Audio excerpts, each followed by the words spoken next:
Welcome everyone to the regularly scheduled meeting of the Oceanside School Board. My name is Mike Blessing. I'm the president. This meeting date is July 21st, 2020. We have about 300 folks who have joined us for the virtual meeting, and we appreciate you signing up and joining us. And we'll get to it in just a moment here. So with that, we've got the first speaker, Greg. The first speaker is Mark Nelson. Mr. Nelson, you can go ahead and ready.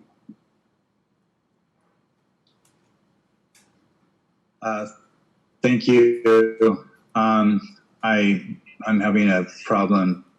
Can I show how do I show my picture? Can I put my picture on? That's control on your end, sir. Well, can you hear me? We can hear you. Okay, so I'll just go ahead without the video. I appreciate the opportunity to be heard. My name is Mark A. Nelson. I'm a concerned parent. Together with my wife, we have 3 children in the Oceanside Unified School District, and we are fully 100% not happy with the district's decision to open up the school year with full distance learning, not providing any opportunity for on-campus learning. I understand the concern. I understand the governor, that you're under the Governor Newsom's guidelines, but I am an attorney by profession, and I specialize in research and evidence and analyzing the law as it applies to evidence. And the facts are that the CDC has stated that the hospitalization rates of children 0 to 17 are much lower, and they inserted the word much, which means more than to be expected, lower than the seasonal influenza rates from year to year for the same periods of time. So that population is not at risk. And as a fundamental right, the right to a public education is a fundamental right under the California Constitution and California Supreme Court law. And that must be provided at all costs unless there is a less restrictive means to fulfill the compelling governmental interest of protecting the children from COVID-19. In this case, since the children are not at risk, there are ways to bring the kids back to school and safeguard the teachers and staff, the people who are at risk without the full distance learning. And I do not feel like the balance of the mental health aspects of the children, keeping them sequestered at home, is being fully appreciated by the board or by the governor or by any of those that are in authority. And therefore, I am proposing that the board, or that I, as a concerned parent, bring a lawsuit against the state of California mandating that on-campus classes be provided for all students who wish to attend on-school campus. And again, you can Google me, I'm Mark A. Nelson, and I'd be happy to represent any plaintiffs that are interested in joining that lawsuit. Thank you. Thank you very much. Next speaker. Next speaker is Molly Diamond. Molly, if you'd press the raise hand function, please. Molly Diamond.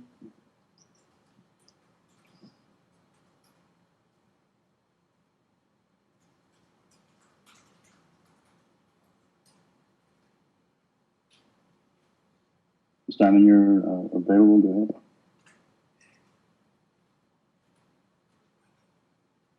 Oops. All right, can you hear me? Yes.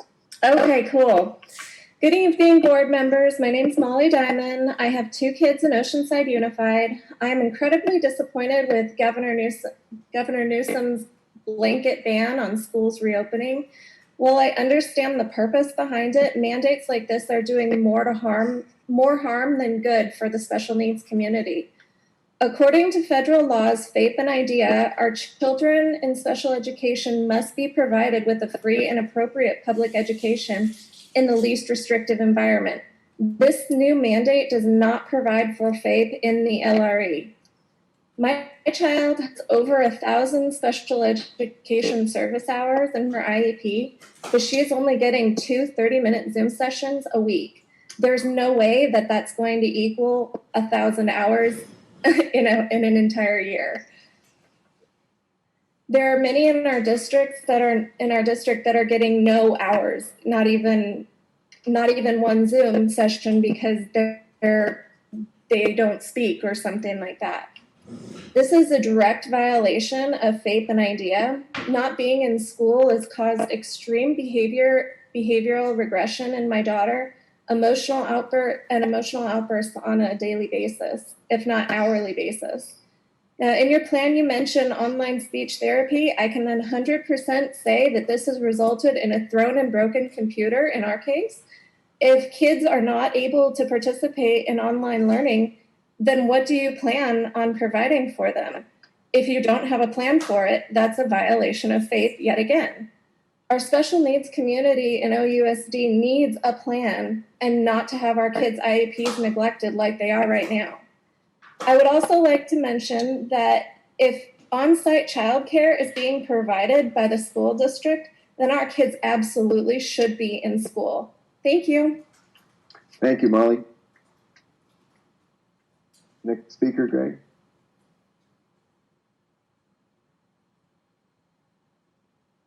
Ron Andrews.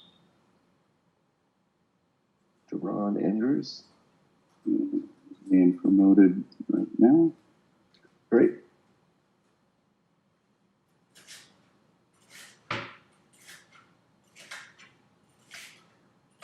Mr. Andrews, you're... Yeah, can you hear me now? Yes. Okay, Go great. ahead. Okay, thanks. Well, I'll preface this by saying that it's pretty pathetic that Oceanside Unified School District couldn't bother to come up even with like even earlier in the summer a full reopening plan, because other neighboring districts and private schools such as Carlsbad and the other private schools nearby all did. The majority of the parents told you distance learning does not work. But you guys, even if this nuisance order is lifted, have no full reopening plan in place anyway. And so I have 3 points. One, it makes 0 sense for all these teachers and staff to be making high 5- and 6-figure salaries off the backs of our kids. You are not educating them. A Chromebook and Wi-Fi is not an education. 100% distant learning means pink slips need to go out. We do not need this full gamut of principals, teachers, admin to be, if we're going to be on this distant learning path. It's a lot of shuffling emails around all day, and it's got to stop. We don't need that. It does not help the kids learn. We are not going to sustain this type of compensation of high 5- 6-figure salaries for this type of distant learning treatment. You got to be kidding.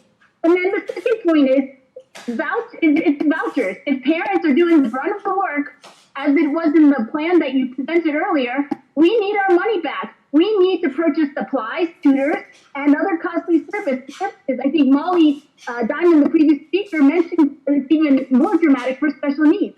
So we need these services, such as Kumon and Mathnasium, who are open to work one-on-one in person with students. These services cost money, and I expect the district to supply the monetary credits back to the families. And the third point is we want our buildings and property back. Many in Oceanside live in small houses with little or no yard, or apartments with no good yard or air condition. We want access to our tennis courts, our basketball, handball courts, science labs, classrooms, and other supplies in the buildings. We paid for that. Many parents will co-op in groups, and we want access to these rooms to work together. If it's assuming the teachers aren't going to be there, that's fine. The teachers don't need to be there, but we want our rooms back. The distant learning model starves children. Every day we drive past our dormant, locked-off buildings. It's like driving by a big truck with food trucks, food for distribution, but we're not allowed to access the food inside the truck that our children need. We as a community need to part ways with what's going on that's causing these severe lockdowns. And I think I'm done. But those are the 3 points: is vouchers. We want our buildings back. We don't need all these high salary people for distant learning. You got to be kidding me. Okay, thanks. Thank you. Next speaker, Greg. Next week will be Sarah Walker.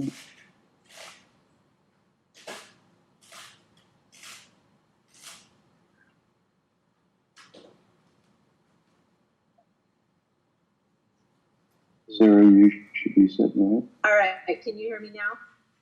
Yes, go ahead. Thank you for letting us speak. I wanted to talk about my family's experience during crisis learning, other families' experiences, and some concerns that are going into learning, and a thought that could really help OUSD families. I appreciate all the information presented. It answered many questions, even though it doesn't really match what parents asked for. For my family, distance learning was fine at the elementary school level, but for my ninth grader and other secondary school students, few assignments were given. One teacher even told them that since we're credit, no credit, there really isn't any reason for them to assign anything. And this was inadequate. And my fear is that we're going to hit the other side of the spectrum where all of a sudden our kids are spending 6 hours in front of a computer trying to simulate what a classroom is like. I have a question whether, how many hours are teachers, students, and peers going to be in this instruction? Because I can tell you right now, for most families, putting your kid in front of a computer for 6 hours a day isn't going to work. As a parent who's active in her school community and her children's education, I'm very hesitant to give my kids over for another year of distance learning, as the one thing that I learned from it was that I don't need OUSD to teach my kids. And I'm worried that many other key involved parents feel the same and will choose this year to exit public school. Molly brought up a lot of points that I know that my distance learning experience was ideal, but I know that I don't represent the majority and that this was not their experience. And as an advocate for all kids, not just my own, we really need to think about how this is going to affect working parents, single parents, children with IEPs and disabilities. I'm glad that you brought up the connectivity issue, because those Chromebooks are pretty worthless without access to the internet. One thought that I had as I had researched options at both private and charter schools for my own children, one solution I wanted you to perhaps consider was to allow families at OUSD, perhaps through Surfside, the ability to have access to funds similar to other charters in the area. For example, Inspire and Excel Academy grant vouchers of up to $2,700 per student for families to purchase what they need for their child to succeed. This could be used to purchase internet access or a math tutor for a parent that can't spend that much time with their child. Families could then receive what they know their child could benefit from and was missing from distance learning. I also am curious for my 10th grader if we're able to break up into cohort groups with the same schedule, almost like a micro class. So at least they're with some of their friends and their peers and are able to kind of simulate a peer interaction as they sit on Zoom. I just think that with the first day of school, just a few weeks away, parents need a clear plan of what it's going to look like so that we can plan. Thank you. Thank you very much. Appreciate the comments. Next speaker. Next speaker will be Todd Madison.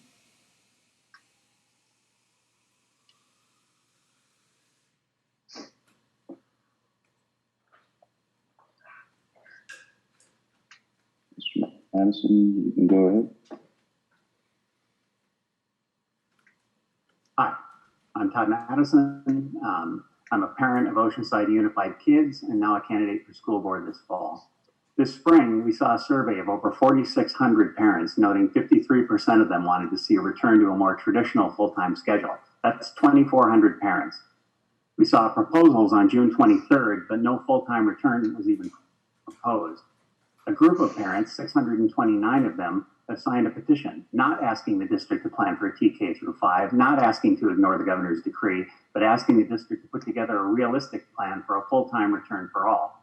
Now we see 2 or 3 pages of that. Nothing like a complete plan and nothing like the detail we've seen in other districts or other schools in our area. I understand your projections are for a $12 million cost to do a full return to school. I would challenge that number because there's no detail on what types of staff are needed and their costs. I guarantee you there are ways to do that less expensively. For example, if your plan includes all additional certificated teachers, we could hire subs at $115 a day. If your plan includes custodians who we outsourced more cheaply than full-time permanent employees. There are ways to do this if we actually want to. I guarantee your plan includes none of that because the plan was obviously designed for shock and awe, not as a realistic look at what it would take to do what parents want. We also saw nothing in that regarding the COVID mitigation funds that are being provided. The Santee district in their presentation detailed that out. They said it covered their costs in doing that. How much is Oceanside getting and where is that money going? Last December, we saw the district willing to spend millions giving itself raises, even though they were projecting a $7 million deficit already at that time. Why is the district willing to increase their deficit to pay themselves, but not to provide an education for our kids? What we saw was just a superficial effort designed to check a box, not a real examination based on giving parents what they want for their kids. For parents who want to join a grassroots effort, as Mark said, to press this issue, I'd suggest you go to openOurSchools.org and join the email list there. You care, make your voices heard. Many of us out here certainly care. I hope we'll see that reflected in the board elections this fall. Thank you. Thank you. Next speaker. Next speaker is Jill Michelle. Julie Michelle. Jill.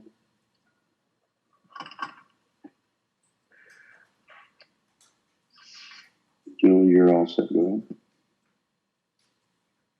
Hi, good evening. My name is Jill Michael, President, Superintendent, members of the board. I'm addressing you today to advocate for the in-person classes for the on-base schools at Camp Pendleton. We all know our on-base schools differ greatly from those out in town. We're self-contained and almost isolated. This protects us. Our children are disproportionately isolated just due to the military nature, where we're constantly moving. We don't have the support of family to watch our children during the day. So therefore, the single active duty parents, the dual active duty parents, we won't be able to attend the virtual school day. And our children will bear the consequence of the reduced education time with the current attendance policies, and even saying that parents can face legal action for truancy. We all know that in-person interaction is vital for elementary, for proper social emotional development, and our kids are isolated. We need school. We need emotional, we need educational, we need the social experiences fulfilled from the teachers, from the staff, from our peers at school. A portion of students might be fortunate to attend the daycare centers. However, these providers are not credentialed teachers. They are not able to provide instruction, guidance, nor are they permitted to enforce mandatory time online. Please confirm the data, but communicable illnesses transmitted via airborne particles such as TB, flu, measles at the on-base schools are contracted and reported at much lower rates on base, partially due to our access to universal health care, partially due to community acceptance of healthcare officials' recommendations, and not to mention the potential for punitive actions against the parents if we disobey regulations and medical recommendations. We can anticipate that the COVID spread rate will mimic those other airborne illnesses, as evidenced by significantly lower amounts of confirmed cases on base compared to the county since the pandemic began. Governor Newsom's policy statement included one exception. This was a clause of the issuance of the in-person instruction waiver that can be granted by local health officials. These waivers need to be requested by the district superintendent in consultation with the labor unions, parents, and community organizations. I urge this board to conduct a proper risk-benefit analysis prior to the start of the school year. Superintendent, you need to request this waiver. I believe this waiver is justifiable for our unique population who so greatly needs the in-person instruction. By enforcing the governor's order without due diligence for those of us on base is basically asking us to accept that our children will be denied sufficient education this upcoming year. So please do your research, grant the waiver prior to the start of 2021 for the schools on board Camp Pendleton. Thank you for your time. Thank you very much. Next speaker, Greg.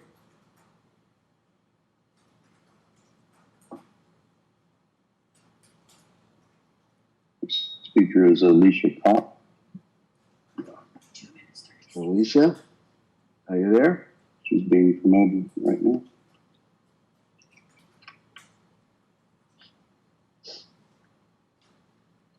Alicia, you're up, go ahead.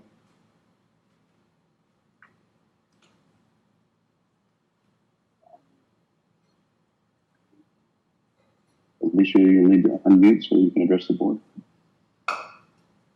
Can you guys hear me? Hello? Yes, they can hear you. Go ahead. My name is Alicia Kopp, and I would also like to speak on not being in support of the virtual learning, and also in regards to being a military family as well. I am actually en route to move on to Camp Pendleton within the next week. And I was hoping that because other military bases have given parents the option of either sending their child for in-person learning or continue with virtual learning, that the schools on base at Camp Pendleton would do the same thing. Because just as the other speaker had mentioned, the schools on base can only be attended by military live on that base. So you are already coming down to a much smaller number. While I think all children should return back to school, again, I'm speaking in regards to the military lifestyle that I do lead. Also to mention, the virtual learning does not work, and there is nothing in that plan that supports military families, whether it be dual active duty, single active duty, or active duty with a working spouse. I myself am going to be working full time, and my husband is a Marine. We would not be able to get on and meet with a teacher at this time and then go on and meet for peer group work at this time. I will be working from 8 a.m. to 4:30 p.m. So then my daughter is supposed to cram an entire day's worth of school in the evening hours after I feed her dinner, and she's already exhausted. These military children are going to suffer from that because, again, military families are constantly moving. While if you're stationed at Camp Lejeune, maybe you'd be able to have a lifestyle where you have one parent that stays at home and doesn't work. But if you're living in California, military families cannot accommodate having one parent stay at home because the cost of living in California is so much money. We need to send our kids back to school, and I think that it should have been given the option to parents as if they wanted to send their child back or if they wanted to continue with virtual learning like the other bases have adopted. We are coming from Camp Lejeune, and at Camp Lejeune, if we would have been staying there, I would have had the option to send my daughter back from full-time learning. And I really, really wish that Oceanside Unified School District would have listened to all of the parents that are asking to please reopen the schools. Because if my daughter can go to a daycare, then she can go to school all day. Thank you.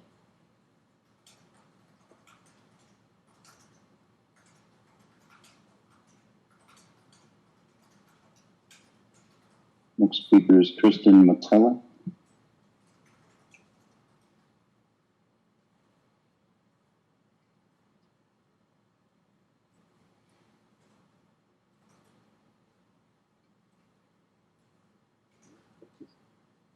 She's in the room now. Kristen, go ahead.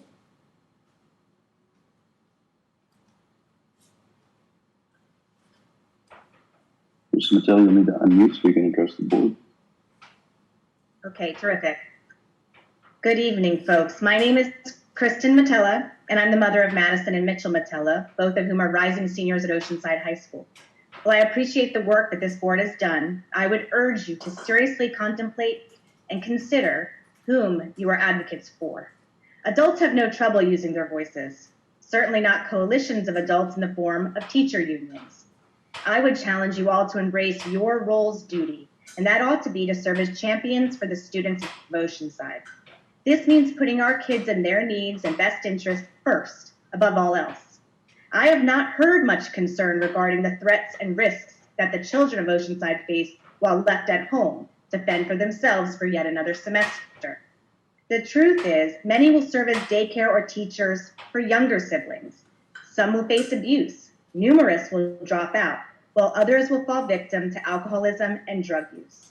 Did you know that every 30 seconds a child is solicited online for sexual exploitation? The current state of virtual learning situates children in a vulnerable position beyond all imagination.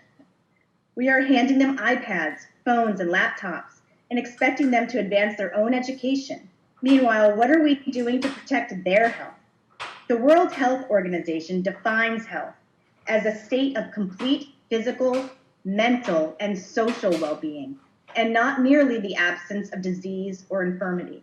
I assert that our leaders are failing to consider all aspects of our children's well-being and are being hyper-obsessed with a virus that has little, if any, impact on you. You are not only robbing students of a real education, but stripping away the fabric of society by removing all social interaction, sports, music, art, and club involvement. Many of these activities are precisely what encourages kids out of bed in the morning and motivates them to attend class and to perform to a certain standard. Without extracurriculars, sadly, many high schoolers will lack the desire to continue their education and may become a statistic that our administrators don't wish to track. Frankly, the precedent we are setting right now would suggest that we should never have in-person instruction again, as the seasonal flu is significantly more fatal for our children. Educators, be warned. In your nearsightedness, you are inadvertently advocating for your own extinction while simultaneously destroying the future one student at a time. What we are facing right now in schools is the most real existential crisis of all time, and the direction that we go will carve a path for society's ultimate success or demise. What will you choose, board? Thank you.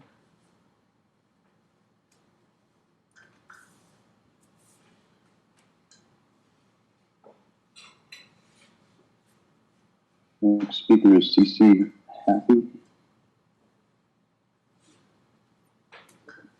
Happy.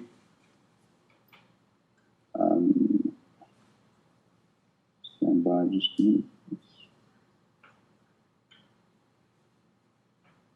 minute. There's not a person in the room with that name. Give me one moment to check phone numbers.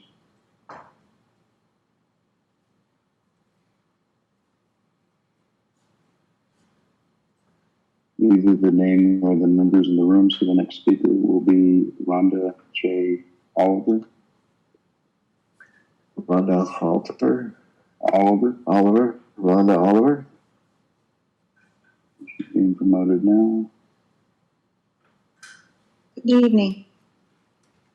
Can you hear me? Yes, we can. Go ahead, Rhonda. Thank you. I appreciate the opportunity to be able to speak with all of you this evening.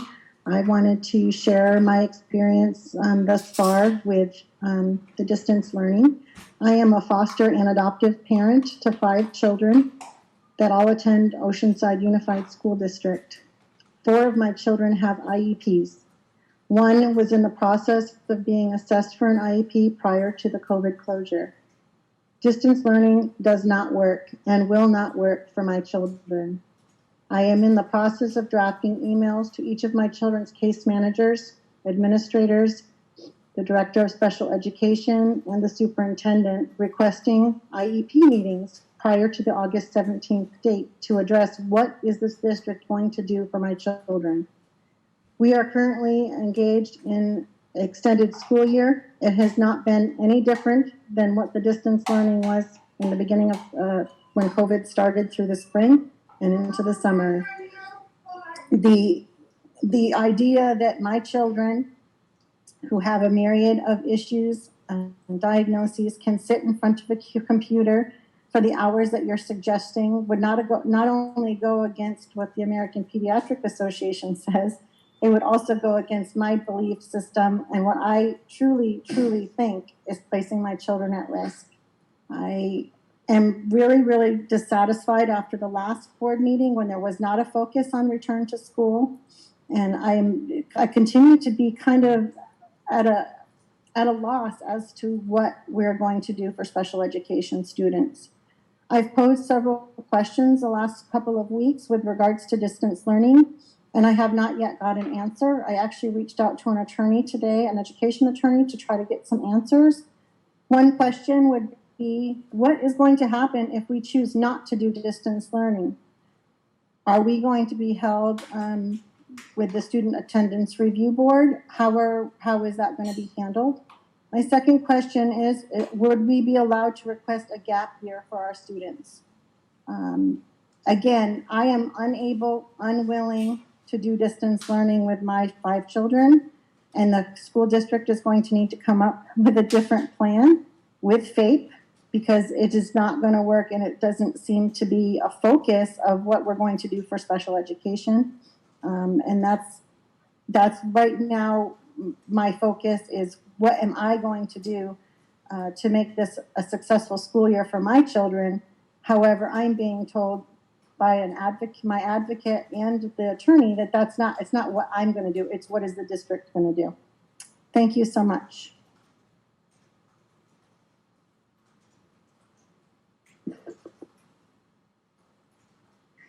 Thank you very much, Rhonda. You raised some great issues. Appreciate the concern you have. Next speaker. Next speaker is Joey Bertocci.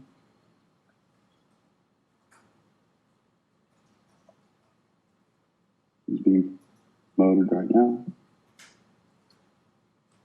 Joey, go ahead. Just give me a thumbs up. You can hear me, that'd be great. We can hear you. All right, thanks so much. Good evening, President, Blessing, and Board.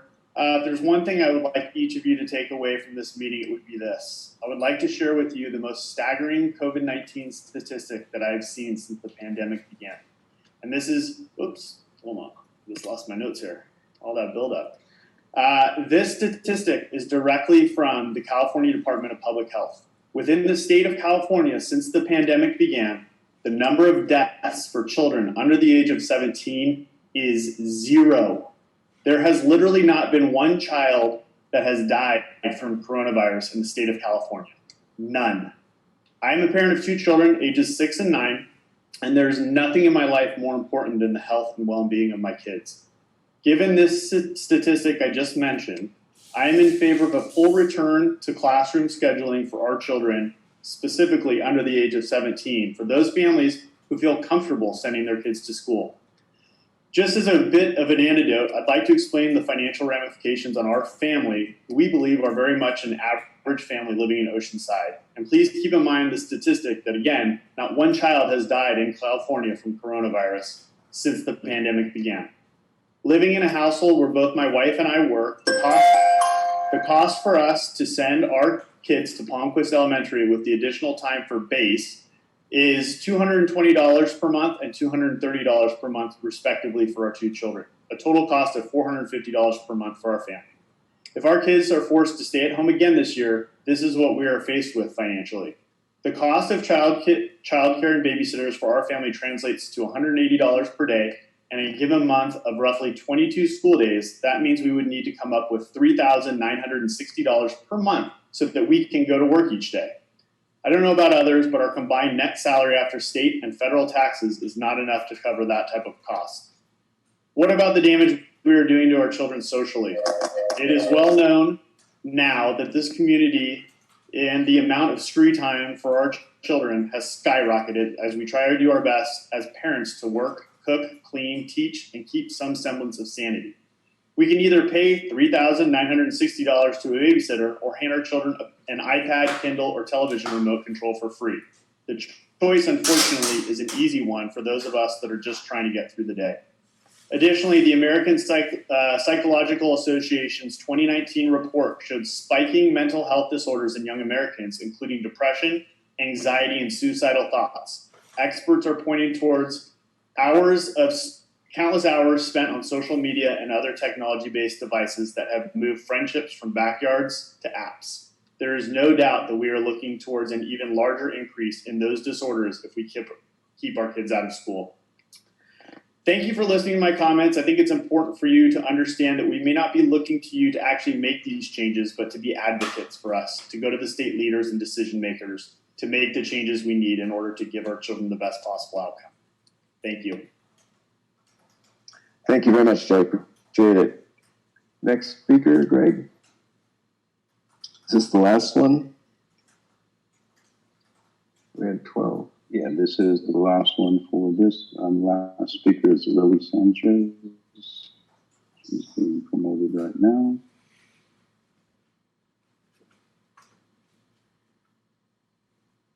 Lily, you're all set. Go ahead. Hi, I'm Lily Sanchez. I am representing the Human Rights Council of Oceanside, and I'm also a parent of 3 kids in the Oceanside Unified School District. And I want to begin by just mentioning HRCO has brought up the fact that limiting the number of speakers during a school board meeting is not legal or ethical. And of course, y'all should be open to hearing as much as possible from parents, community, and other students. And having the 15-minute limit where the meeting starts is actually limiting people from being able to join the public comments. So I just wanted to point that out to you. Some people aren't able to join the meeting at 6 o'clock or even like the 15 minutes before to sign up for whatever reason. And also sometimes people aren't sure if they're going to make the meeting, so they may not want to sign up the day before or what have you, and do have to wait to see if they can make it. So just please keep that in mind, unless you want to hear from the ACLU again. Now, what I'm speaking to here is about the importance of taking precaution with the health and safety of our children and our community. And also for transparency. It's really difficult to understand what it is that the district is planning to do when. I sat through your presentation and I saw, the things about the water stations, which was very important to you all, the hand sanitizers and opening up the daycares. But when is this going to happen? What is going to be the trigger? Are you only waiting for the governor to say, okay, San Diego is off the list, and then off you're going to run with all this? That's really difficult for us to really understand, what is the plan. And I really hope that you're not just waiting for the governor or somebody else to make these decisions for you. As a school board, y'all really need to have this planned out like other districts have.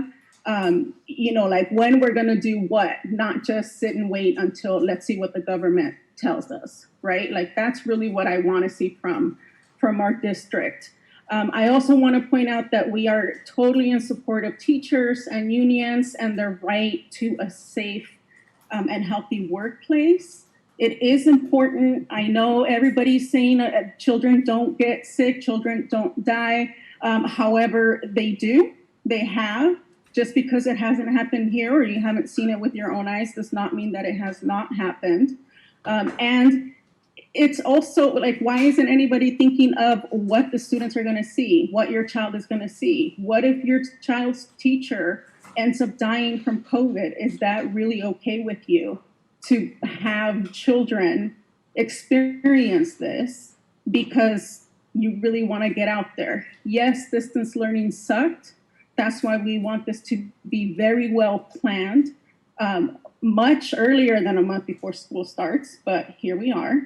But the better you can plan this, the better the education is going to be, the safer everyone is going to be, including the entire community, not just the kids that you happen to be sending in. We have the entire community to think of here. And I know I ran out of time. There's so much other things that I wanted to say, but again, I had to spend some time on the limit things. I know there's other people that are wanting to speak on the issue of the renaming, so hopefully they made it in. If not, we'll be sending an email and letting you all know everything else. Thank you. Thank you very much, Lily. We appreciate the comments. We'll take them on board.